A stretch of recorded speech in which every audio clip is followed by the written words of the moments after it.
একে বুজি পাৰিবা ওকে ইয়াত আহিছে তলৰ কোন কেইটা সহমৌলিক সংখ্যা সো সহমৌলিক সংখ্যা মানে কি হয় সেই সংখ্যা বিলাকৰ গসাউ 1 হয় সহমৌলিক সংখ্যাৰ গসাউ 1 হয় তাৰ মানে কি হয় সংখ্যা কেইটাক বাৰ যোৱা আটাইতকৈ ডাঙৰ সংখ্যাটো 1 হয় সো ইয়াতে 1 নম্বৰ যদি চাও 8 আৰু 25 আছে এই 8 আৰু 25 দুয়োটাকে বাৰ যোৱা আটাইতকৈ ডাঙৰ সংখ্যাটো কি সো 8 আৰু 25 দুয়োটাকে যদি বাৰ যোৱা সংখ্যা চাও তেতিয়া হলে 1 হ'ব কেৱল একেৰেহে দুইটাক বাৰ যায় ঠিক আছে তোমালোকে হয়তো 2 বুলি ভাবিছা 4 বুলি ভাবিছা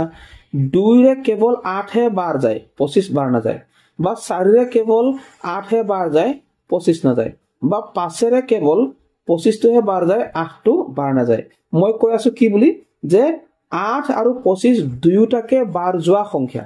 সো 8 আৰু 25 দুয়োটাকে বাৰ যোৱা সংখ্যা হৈছে কেৱল 1 আৰু এই 1 টোই হৈছে 8 আৰু 25 ৰ গসাউ ঠিক আছে সো যদি সংখ্যা কেইটাৰ গসাউ 1 হয় তেতিয়া হলে সেই সংখ্যা কেইটাক সহমৌলিক বুলি কয় গতিকে ইয়াত 8 আৰু 25 টো সহমৌলিক হয় ইয়াৰ শুদ্ধ উত্তৰটো এইটোই হয় সো 2 নম্বৰটো কিয় নহল কাৰণ 7 আৰু 21 দুয়োটাকে বাৰ যোৱা আটাইতকৈ ডাঙৰ সংখ্যাটো কি দুইটাকে বাৰ যোৱা আটাইতকৈ ডাঙৰ সংখ্যাটো হৈছে 7 অৰ্থাৎ 7 ৰে 7 কো বাৰ যায় 7 ৰে 21 কো বাৰ যায় দুইটাকে বাৰ যায় গৰে 7 টো হৈছে কি 7 টো হৈছে HCF অৰ্থাৎ গসাউ সো ইয়াৰ আৰু এটা আছে 1 আছে যেনিবা 1 টো সবৰে থাকে গতিকে ইয়াৰ উৎপাদক বুলি যদি কওঁ উৎপাদক সাধাৰণ উৎপাদক দুটা 1 আৰু 7 হয় কিন্তু ইয়াৰে ডাঙৰটো অৰ্থাৎ গসাউ হল 7 গসাউ কি হ'ব লাগিব সহমৌলিক হ'বলৈ হলে 1 হ'ব লাগিব গতিকে 1 টো কেৱল ইয়াতহে হৈছে বাকি কেইটাত হোৱা নাই সেইকাৰণে বাকি কেইটা সহমৌলিক নহয় অপচন 1 টো হয় অৰ্থাৎ 8 আৰু 25 সহমৌলিক হয় ঠিক আছে বুজি পাইলা ইয়াতে কি কৈছে চোৱা 163 into 87 star ইয়াত কিবাটা ডিজিট বহিব কিবাটা অংক বহিব আৰু ইনটু আছে ইনটু 239 ৰ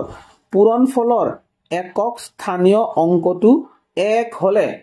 স্টাৰ স্থানৰ অংকটো কি হ'ব অৰ্থাৎ এই গোটেই সংখ্যা কেইটা যদি পূৰণ কৰা পূৰণফলটোৰ একেবাৰে এককত থকা অংকটো হ'ব বলে 1 তেতিয়া হলে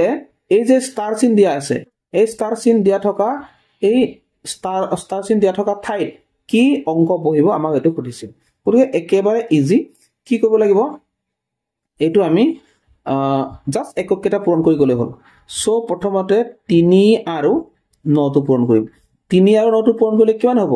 3 9 গুণ 27 হ'ব এটা 27 ৰ যি এককত আছে অৰ্থাৎ কি আছে 7 আছে এই 7 ৰ লগত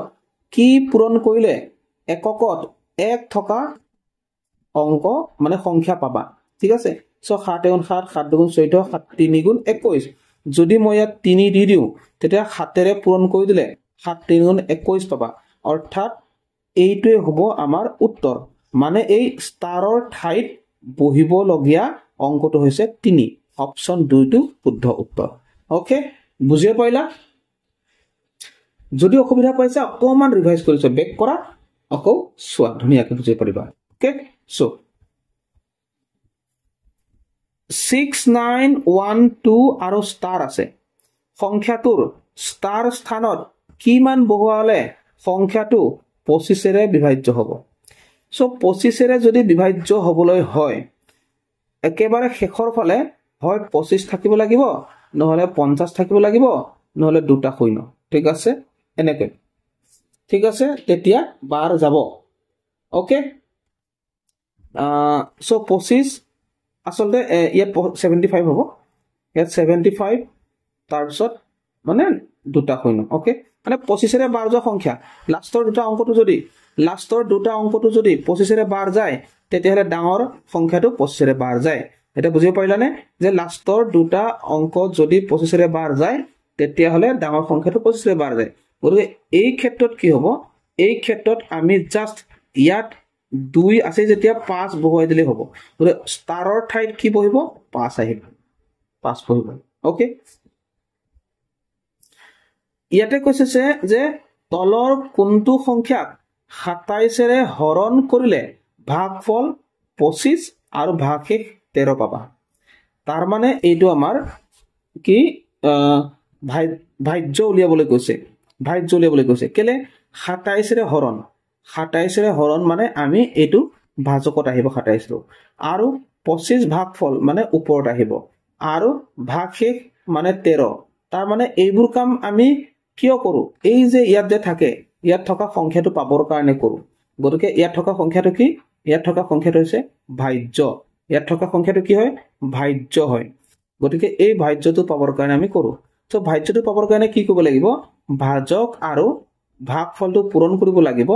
আৰু পূৰণ ফলটোৰ লগত 13টো যোগ কৰিব লাগিব তেতিয়া আমি ভাজ্যটো পাই যাম আৰু সেই ভাজ্যটোৱে হ'ব আমাৰ উত্তৰ গতিকে আমি পূৰণ কৰি চাওঁ 27 into 25 ঠিক আছে সো 5 7 গুণ 35 5 উকলিব 3 5 2 গুণ 10 10 3 13 আকৌ 2 7 গুণ 14 4 উকলিব 1 2 2 গুণ 4 উকলাকে 5 সো যোগ কৰি দিয়া 5 আহিলে 7 আহিলে 6 আহিলে এইটো ভাজক আৰু ভাগফলৰ হে যোগফল ভাগশেষটো ভাজক আৰু ভাগফলৰ হে পূৰণফল এটা ভাগশেষটো যোগ কৰিবলৈ আছে ঠিক আছে সো 5 ৰ লগত 3 যোগ কৰিলে আমি পাম 8 আৰু 7 একে 8 আৰু 6 অৰ্থাৎ 688 অপচন 4 টো শুদ্ধ উত্তৰ ওকে ঠিক ইয়াত কৈছে তলৰ কোনটো মৌলিক সংখ্যা নহয় ওকে সো মৌলিক সংখ্যা হ'বলৈ হলে সংখ্যাটো কেৱল একেৰে বাৰ যাব লাগিব আৰু নিজেই নিজকে বাৰ যাব লাগিব অন্য সংখ্যাৰে বাৰ গলে নহব অৰ্থাৎ অন্য সংখ্যাৰে যদি বাৰ যায় তেতিয়াহলে সংখ্যাটো মৌলিক সংখ্যা নহয় তেতিয়াহলে আমি যদি 33 টো চাও 33 টো কি সংখ্যাৰে বাৰ যায় একেৰে বাৰ যায় আৰু 3 ৰে বাৰ যায় আৰু 11 ৰে বাৰ যায় আৰু 33 নিজকে বাৰ যায় ঠিক আছে গতিকে 33 টো এটা মৌলিক সংখ্যা নহয় এটোৱে শুদ্ধ উত্তৰ তেতিয়াহলে 23 টো কিহে বাৰ যায় বাৰু অৰ্থাৎ কি পূৰণ কৰিলে 23 পাবা 23 কেৱল একেৰে আৰু 23 ৰে 23 এগুণ 23 23 আৰু 1 পূৰণ কৰিলেহে 23 পাওঁ অন্য একো পূৰণ কৰিলে আমি 23 নাপাওঁ সেইকাৰণে 23 টো কেৱল 1 আৰু 23 ৰে বাৰ যায় ওকে সো 23 টো কাৰণ মৌলিক সংখ্যা হ'ল 29 টো ঠিক তেনেকৈ আৰু 19 টো ঠিক তেনেকৈ গতিকে মৌলিক সংখ্যা কোনটো নহয় 33 টো নহয় ওকে কৈছে যদি 9708*3 সংখ্যাটো 9 আৰু 3 ৰে বিভাজ্য হয় তেন্তে ষ্টাৰৰ স্থানৰ সংখ্যাটো কি ঠিক আছে ছাত্ৰ ছাত্ৰীসকল এনেকুৱা প্ৰশ্ন নবোদয় পৰীক্ষাত খুব আহে গতিকে মনোযোগেৰে চোৱা ইয়াত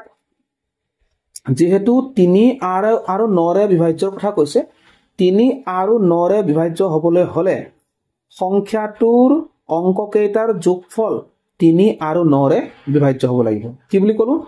3 আৰু 9 ৰে ঠিক আছে এই 9 টো বা এই 3 টো 3 আৰু 9 ৰে সংখ্যাটো বিভাজ্য হ'বলৈ হলে সংখ্যাটোৰ অংক কেইটাৰ যোগফল 3 বা 9 ৰে বিভাজ্য হ'ব লাগিব তেতিয়া সেই ডাঙৰ সংখ্যাটো 9 ৰে বা 3 ৰে বিভাজ্য হ'ব ঠিক আছে তেতিয়াহলে আমি কি কৰিম এই যে 9708 ষ্টাৰ মই যেনিবা বাকচটা দিছো 3 এইটো 9 ৰে বা 3 ৰে বাৰ যায় নেকি তাক জানিবৰ কাৰণে আমি কি কৰিব লাগিব এই অংক কেইটা যোগ কৰি চাব লাগিব ঠিক আছে সেইকাৰণে যোগ কৰো সো যদি যোগ কৰো 9 7 16 16 0 16 হয় 16 8 24 24 3 27 হল 27 এই 27 টো বাৰু 3 ৰে বাৰ যায় নে যায় 9 ৰে বাৰ যায় নে যায় তেতিয়া হলে এই যি দিয়া থকা সংখ্যা এই সংখ্যাটো 9 ৰে আৰু 3 ৰে বাৰ যায় কাৰণ হেতৰ অংক কেইটাৰ যোগফল 9 আৰু 3 ৰে বাৰ গৈছে গতিকে এই সংখ্যাটো 9 আৰু 3 ৰে বাৰ যাব গতিকে ষ্টাৰ চিহ্নত কি বহাবা ষ্টাৰ চিহ্নত আমি 0 বহাম 0 বহালেহে এটো 27 হৈ থাকিব যদি আমি ইয়াত 1 বহাই দিম 1 বহাই দিলে 1 টো যোগ হৈ যাব না তেতিয়া 28 হ'বগে 2 বহালেও 29 হ'বগে 3 বহালেও 30 হ'বগে 30 হলে যেনিবা 3 ৰে বাৰ যাব কিন্তু 9 ৰে বাৰ না যাব নহয় সেইকাৰণে কি হ'ব কথাটো ইয়াত 0 থাকিব গতিকে ষ্টাৰৰ ঠাইত বহিবলগীয়া অংকটো কি হয় 0 হয় অপচন 1টো শুদ্ধ উত্তৰ। অ'কে, বুজি